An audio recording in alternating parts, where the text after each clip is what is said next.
The headline of the article is Problems of Developing Urban Planning Solutions for the Restoration of Deoccupied Cities in Eastern Ukraine. The article is written by Kostiantyn Sokolenko, Valerii Sokolenko, Vitalii Shvets, and Oleg Chernih. The study analyzes the problems of urban recovery in Ukraine after the end of the war. It analyzes the procedures and timelines for the development of urban planning documentation at the local level, considers the problems of strategic planning and updating urban plans in the changed environment. The necessity of updating the urban planning strategy in the context of the restoration of the deoccupied cities is determined. It is proposed to implement the mechanism of territorial development management through updating urban planning documentation as one of the means of such management. The development of urban planning documentation in modern conditions is significantly complicated. The principle of object-based reconstruction, concentration of efforts exclusively on solving current problems, carries risk of deterioration of the urban planning situation in the format of an uncontrolled crisis. It is necessary to develop models and strategies for integrated territorial development based on the principles of advanced reconstruction. The war has been going on for over 2 years, and every day of fighting increases the scale of destruction. For some cities, recovery cannot be mechanical replacement of what has been destroyed. Unfortunately, the scale of destruction can radically change the future of some cities. Destroyed cities and towns have lost their functions and form. Businesses, the residential buildings, engineering networks, and infrastructure have been destroyed, and human potential has been lost. For urbanized areas with high population density, the scale of the problem is complicated by the degradation of certain clusters, transport hubs, and infrastructure facilities. In any case, an up-to-date and correct justification of needs, resources of all types, and recovery potential is required. Urban planning documentation can serve as a basis for determining real needs, prospective trends, and tasks of development and reconstruction. The problem is the complexity and time required to develop urban planning documentation, and the needs to take into account the region, oblast, community level. There are regulatory and legislative gaps that complicate the process of developing urban planning documentation. At the moment, there are cities for which urban planning documentation has either been lost or has become irrelevant. Restoration and reconstruction require reasonable solutions, urban planning tests within the framework of approved urban planning documentation. General plans of cities in the Soviet Union were subordinated to the needs of the socialist economy, with the needs of industry being the main ones.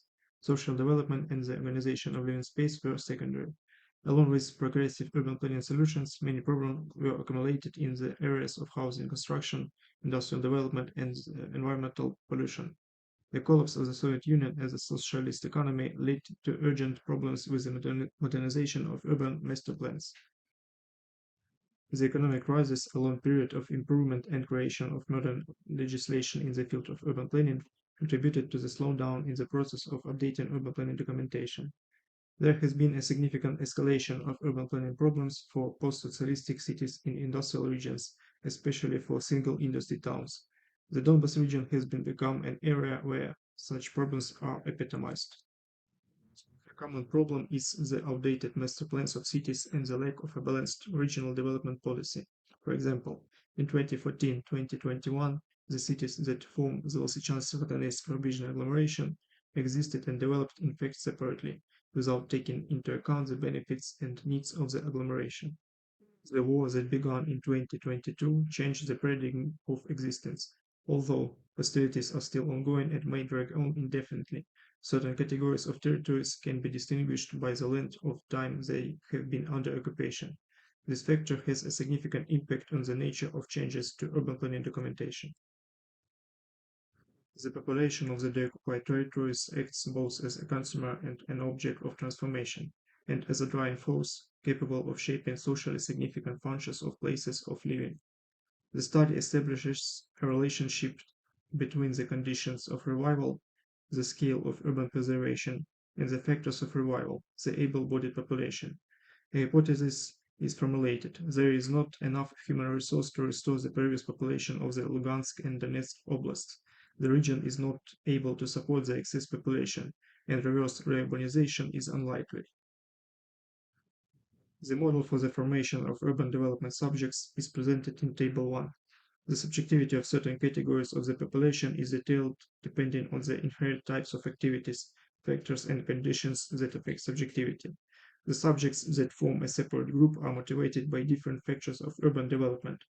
For the category of population subjectivity, the main factors are safety and attractiveness. For business, the dominant factors are safety, attractiveness, adaptability, and accessibility. For those сейчас Родонецкий рубежный agglomeration, the situation is negative. The scale of destruction is significant, and in some categories reaches 50% or more. An active part of the population has fled. It is quite difficult to develop a strategy and program of urban development that would contain optimistic parameters. The most likely scenario is that the urban planning situation in the region will not be restored, but rather preserved. Given the decline of the urban planning base and population decline, it is advisable to preserve developed urban centers with the prospect of sustainable development. Given the uncertainty of the initial conditions, it is necessary to develop an urban planning justification that considers positive, negative, and intermediate options for the prospects of individual territorial entities and cities. It is necessary to identify potential growth points of the urban environment. An important task is to predict the population of cities for the first period after the occupation. A quick analysis of the surviving buildings and housing stock is an urgent task. Restoration of normal urban activities and the reproduction of key urban functions will help to absorb the active part of the population. In the short term, cities that offer more attractiveness and convenience will have an advantage. The comprehensive restoration and reconstruction of the occupied territories and destroyed cities should be based on the principles of safety and security, accessibility, autonomy, adaptability, attractiveness, environmental friendliness, and environmental reconstruction. Functional matrix of the possibility of updating urban planning documentation for a number of cities in Donbass has been developed, depending on the degree of destruction of their spatial form and function, engineering networks, the presence of preserved local authorities, institutions, and the relevance of the existing master plan. The procedure for developing urban planning documentation at the local level is quite lengthy and involves a series of steps. The development of urban planning documentation, updating and amending it, is carried out in three organizational stages: preparatory, main, and final. These stages can take up to 3 years to complete, which is a very long period and a waste of time. For the occupied cities that have suffered significant damage, the task of developing a de facto new master plan for the settlement or amending the existing urban planning documentation is required. The list of initial data for the development of a comprehensive plan, as well as its integral components, master plans of settlements and detailed plans of territories, contains 30 items, some of which cannot be determined correctly for destroyed and occupied cities without taking into account the circumstances and consequences of the war and the occupation. Some cities are making attempts to develop recovery programs and strategies. A positive example is a program for the comprehensive reconstruction of the territory of the Severodonetsk city territorial community. The city's civil military administration has retained the management team and partially the structure of the municipal services. At the same time, there are some critical remarks to the program related to the incorrect formulation of urban planning tasks. There is no analysis of the lost functions of the city, no assessment of the possibility of their restoration in terms of the retained potential and resources. The disadvantage of the program is its internal focus, without taking into account the development needs and the role of the city within the agglomeration. The option of object reconstruction is being implemented, with all possible negative consequences. All cities of the agglomeration face the problem of the lack of updated urban planning documentation. In conclusion, the following can be stated. Master plans for Ukrainian cities have accumulated many structural problems. A common problem is the outdated nature of urban planning documentation. The war has led to a situation where the voluntary nature of the accumulation of urban planning problems and contradictions is complemented by cases of sudden catastrophic changes. A gap is forming between the proven methods of improving urban planning documentation and the urgent needs to restore destroyed cities. In order to speed up the development of urban planning documentation, a classification of territories has been developed based on the criterion of the duration of stay under occupation. The subjectivity factor is important for sustainable urban development. The development of urban planning documentation in modern conditions is significantly complicated. The principle of object-based reconstruction, focusing efforts on the restoration of one city, will not be a catalyst for the revival of the region as a whole, and will not contribute to the economic development. Thank you so much for your interest and attention.